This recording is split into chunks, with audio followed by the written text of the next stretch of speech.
श्री शिवाय नमस्तोभ्यम, हर हर महादेव। दोस्तों, इस बार जो निर्जला एकादशी का व्रत है वह 6 जून शुक्रवार को रखा जाएगा। कुछ वैष्णव संप्रदाय के लोग 7 जून को भी व्रत रख सकते हैं। निर्जला एकादशी का व्रत सभी एकादशियों में सबसे ज़्यादा कठिन माना जाता है, क्योंकि इसमें बिना पानी पिए व्रत रखना होता है। ऐसा माना जाता है कि इस एक एकादशी का व्रत करने से वर्ष भर की सभी एकादशियों का फल प्राप्त होता है।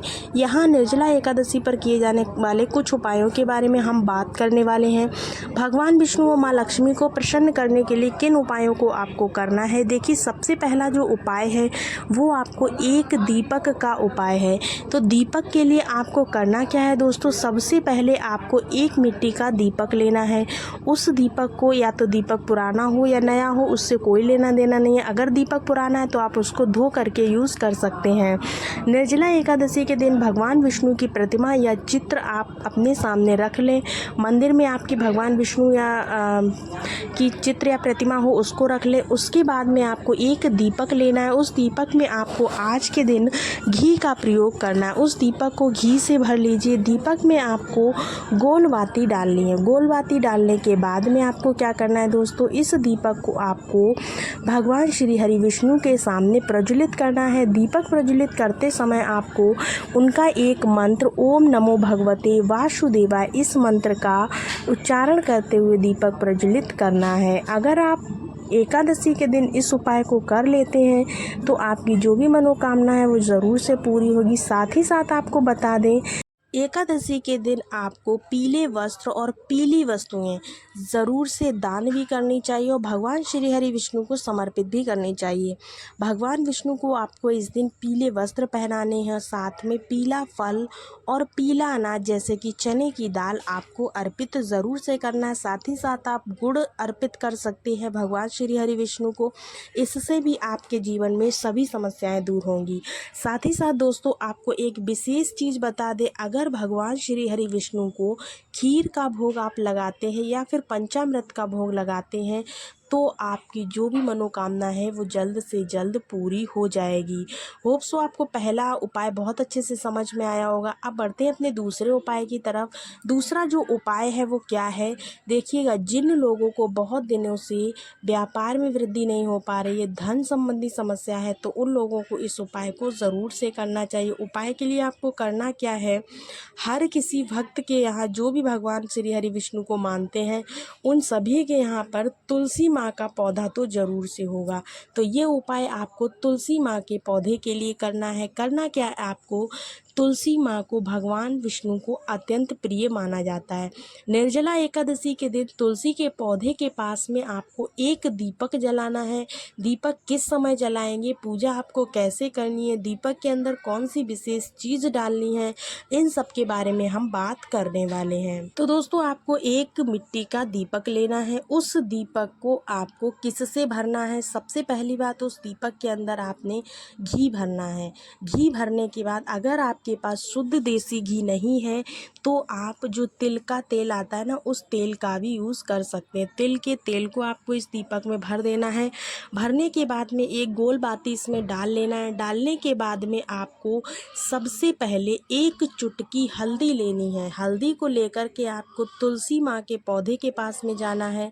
उनकी जड़ में नहीं, बल्कि उनकी जड़ से दूर, यानी गमले के नीचे, गमले के पास में आपको थोड़ी सी हल्दी रखना है। रखने के बाद में उस हल्दी के ऊपर ही आपने जो दीपक तैयार किया है गोलबाती का, उस दीपक को रख देना है। रखने के बाद में आपको एक विशेष मंत्र जो कि है ओम नमो भगवते वासुदेवाय, इस मंत्र को बोलते हुए इस दीपक को प्रज्वलित करना है। दीपक प्रज्वलित करने के बाद में आपको एक छोटा सा काम करना है। इस दीपक के अंदर आपने एक चुटकी हल्दी ज़रूर से डालनी है, लेकिन ध्यान रहे, जब आप हल्दी डाल रहे हैं तो उसी समय आपको आपकी जो भी मनोकामना है, व्यापार संबंधी, धन संबंधी, पैसों को लेकर या बच्चों से संबंधित जो भी कामना के लिए आप इस उपाय को कर रहे हैं, उस उपाय को आपको, जब आप दीपक में हल्दी डाल रहे हैं, उस समय ही आपको बोलना है। उस समय ही भगवान हरि विष्णु से प्रार्थना करनी है, तो आपका जो उपाय है वो सफल माना जाएगा। ध्यान रखें कि एकादशी तिथि के दिन तुलसी दल या मंजनी को तोड़े नहीं।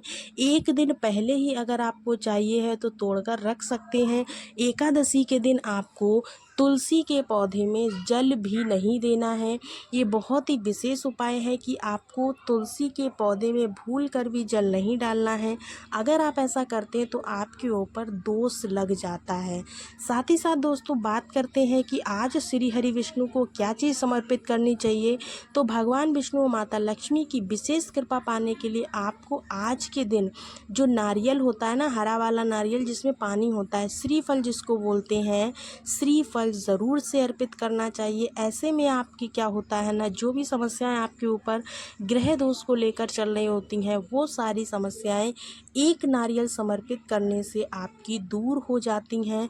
तो इस उपाय को ज़रूर से कीजिएगा। साथ ही साथ दोस्तों अगर पारिवारिक खुशहाली चाहते हैं, परिवार में खुशियाँ नहीं हैं, तो आपको क्या करना है, बहुत ही सिंपल सा उपाय करना है। भगवान विष्णु को चंदन का तिलक लगाना है और आपको ओम आहा अनिरुद्धाय नमः मंत्र का 108 बार जाप करना है। ऐसा करने से आपके परिवार की खुशियाँ वापस आ जाएंगी। जो भी खुशियाँ आपके घर में नहीं दिखती थी आपको, वो आपको दिखने लगेंगी। साथ ही साथ आपको निर्जला एकादशी के दिन जल का दान करना अत्यंत शुभ माना जाता है। आप किसी प्यासे व्यक्ति को, कोई भी राहगीर जो है, पशु पक्षी है या फिर किसी भी ब्राह्मण को जल का दान कर सकते हो। कलश में जल भर करके आपको सफ़ेद वस्त्र से ढक करके चीनी और दक्षिणा के साथ किसी भी ब्राह्मण को दान करना विशेष फलदायी है।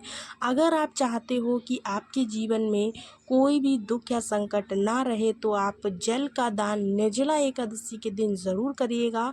सफ़ेद वस्त्र से ढक करके उस कलश को साथ में चीनी और दक्षिणा जरूर से दीजिएगा। साथ ही साथ दोस्तों आज की इस वीडियो में मैंने बहुत सारे उपाय आपको बताए हैं। एक उपाय ये भी है, अगर आप निर्जला एकादशी के दिन पीपल के वृक्ष की पूजा कर लेते हैं तो आपके ऊपर कितना भी बड़े से बड़ा कर्जा चढ़ा हो ना, वो कर्जा आपका दूर हो जाएगा। यदि आप कर्ज से परेशान हैं तो निर्जला एकादशी के दिन आपको पीपल के पेड़ को जल अर्पित करना और उसकी विधिवत पूजा करना है।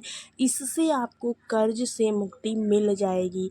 साथ ही साथ मुख्य द्वार पर आपको निर्जला एकादशी के दिन अगर आपके घर में निगेटिविटी बहुत ज़्यादा है तो आपको ऐसे में मुख्य द्वार पर एक दीपक प्रदोष काल में ज़रूर से जलाना है। इससे माँ देवी लक्ष्मी का आगमन होता है और जो नकारात्मकता यानी कि निगेटिविटी आपके घर में वास कर गई है वो सारी की सारी निगेटिविटी आपकी दूर होती है। पीपल के पेड़ के पास दीपक जलाने से पितरों का आशीर्वाद भी मिलता है, क्योंकि पितर जो होते हैं हमारे पीपल पर ही रहते हैं, बरगद पर रहते हैं। तो ऐसे में आपको पीपल के वृक्ष के पास में जल ज़रूर से समर्पित करना चाहिए। साथ ही साथ आपको एक दीपक पितरों के नाम का ज़रूर लगाना चाहिए। आपके घर में हमेशा ही सुख समृद्धि का वास रहेगा। माँ लक्ष्मी आपसे प्रसन्न रहेंगी। दोस्तों आज की वीडियो में बताए गए सभी उपाय बहुत ही उपयोगी हैं, बहुत ही खास हैं। निर्जला एकादशी पर आप कर सकते हैं या फिर किसी भी एकादशी पर करिएगा, आपको ज़रूर से फ़ायदा होगा। आप जो भी उपाय करें हमें कमेंट्स में ज़रूर बताइएगा। अगर वीडियो पसंद आया हो तो एक लाइक ज़रूर कीजिएगा, चैनल को सब्सक्राइब कीजिएगा, वीडियो को शेयर ज़रूर कीजिएगा। मिलते हैं आपको अगली नए वीडियो में नई जानकारी के साथ। तब तक के लिए राधे राधे, श्री शिवाय नमस्तुभ्यम।